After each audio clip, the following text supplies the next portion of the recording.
Hey guys, welcome back to the channel. Alright, so we are at the workbench. We are going to start on this Bashcast build. We're going to start with the shocks. One thing I wanted to do was upgrade the rod ends. It still had the factory rod ends.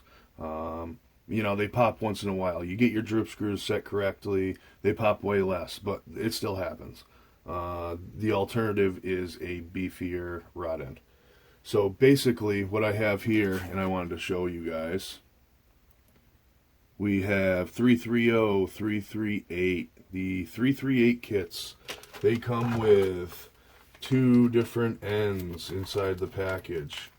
One is the V3, V4 end, and then the other, from what I gather, okay, this is, from what I know, we have the regular end, and then we have the Nero rod end. I mean, you can see how much beefier that thing is. It's massive. So these are going to give you, more strength. So basically that's what we're going to do. If you want to go this route, the 338s, use the bigger rod ends. These here are for the top of the shock. This is like a V3, V2 thing. This is something you won't use if you have V4. But basically we are going to install these and the shock boots. I have already pre-assembled, a couple. I did one front and one rear. It went together well. Everything worked out well. So basically we're going to install these. You're going to need a 6.8 pivot ball. Usually I use, ones that aren't shanked. You kind of have to in the Outcast arms. Same with the Creighton and, so forth. They're 6.8 millimeters. These are composite balls that I just had laying around. I'm going to use them. When they wear out, I will, upgrade them to metal balls.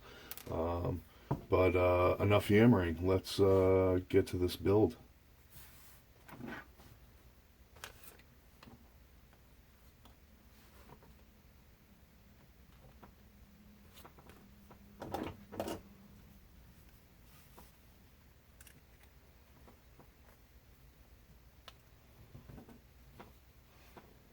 We're going to put the shock boots on. Nice and simple here. We're just going to twist them on. Push the end in. So we're up on top of the shaft. Now obviously this is a front shock. See, we are up on the shaft. These are the 3D printed boots. We push it up a little bit of distance. We want to show a little bit of shock rod end.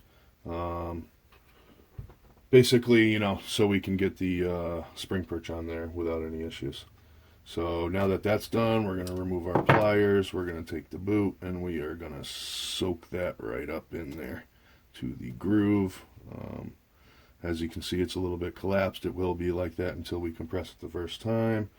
So I'm going to go back to my pliers. I'm going to pull that boot up a little bit further so I don't disturb it. And we're going to continue to put the 338 rod end on. Now, one thing I hadn't touched on was I believe these 338 rod ends, again, I believe they're for the Nero. If you look at part number 330409, the 409s are extremely similar. If I had to guess, they are the same ends. So, that's another alternative. Just so you guys know. So we're going to just thread these on here nice and straight. We're just going to crank them right on, right to the land.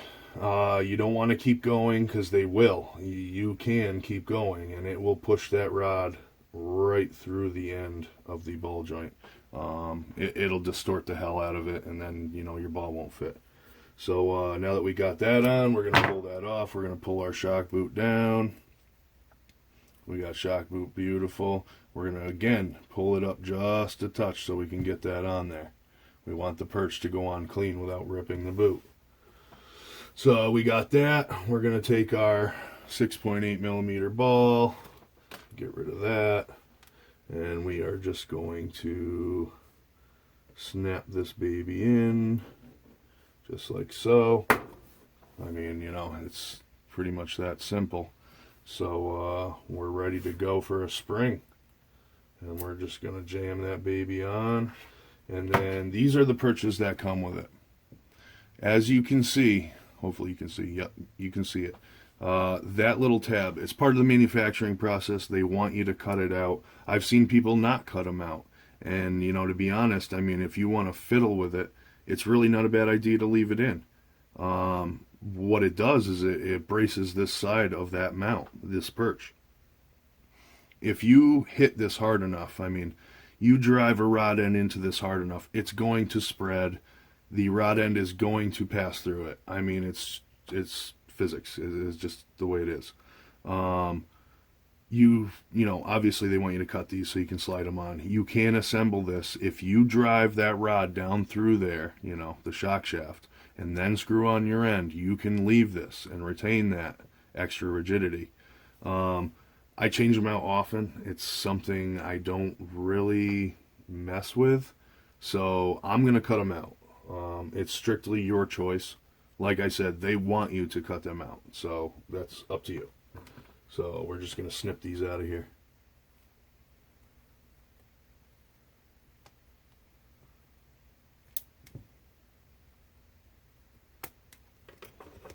So we got that snipped out.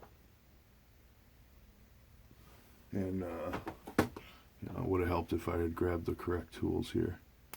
You know, the nipper cutters are beautiful. Of course, the scissors were in arm's reach. We'll use the nipper cutters. But anyway, and then we're on to this. We'll just assemble this perch onto here, and it is a done deal.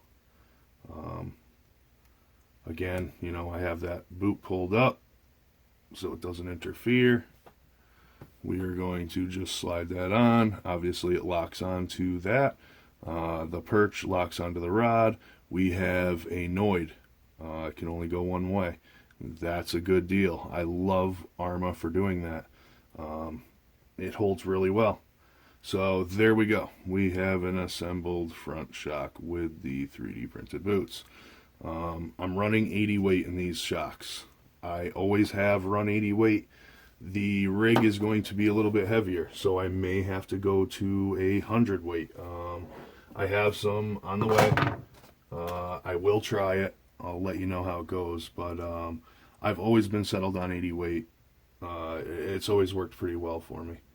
So, you know, obviously what you do as far as the way you run your cars, you're going to jump it 100 feet high and land it. I mean, you know, it's all tuning. If you're running track, you just have to know what you're after as far as suspension wise.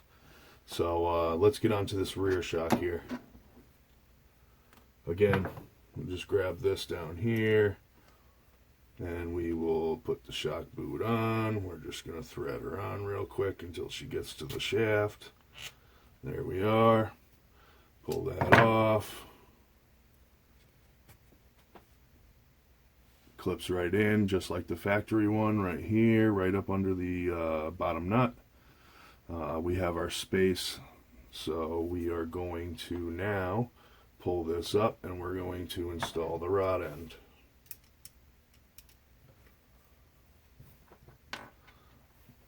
So just holding it nice with the shock pliers.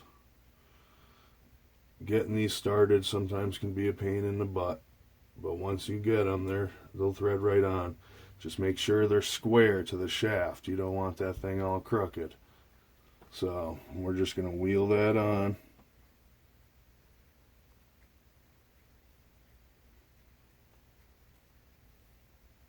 Right to the land. No more threads showing. Alright. And we might as well just push our ball in now.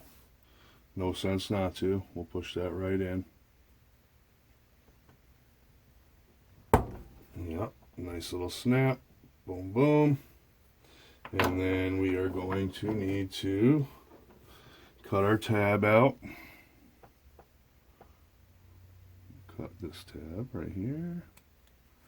Cut it on this side. And bada bing, bada boom. And then we'll install our spring. And like I said, I mean, you know, these rod ends, they're really, really stout. This is the way to go. I have RPM rod ends. I have Techno rod ends. I have all kinds.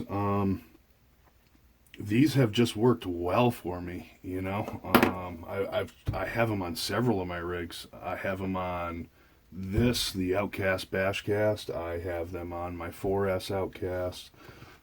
They just work good. I mean, you really have to smash the hell out of them to get them to break. But basically, that's where we're at with that. We have our 4 shocks. We have our fronts and rears. We are going to move on with the build.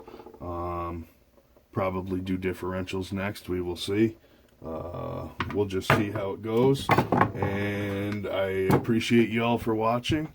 And we'll see you next time. Have a good day.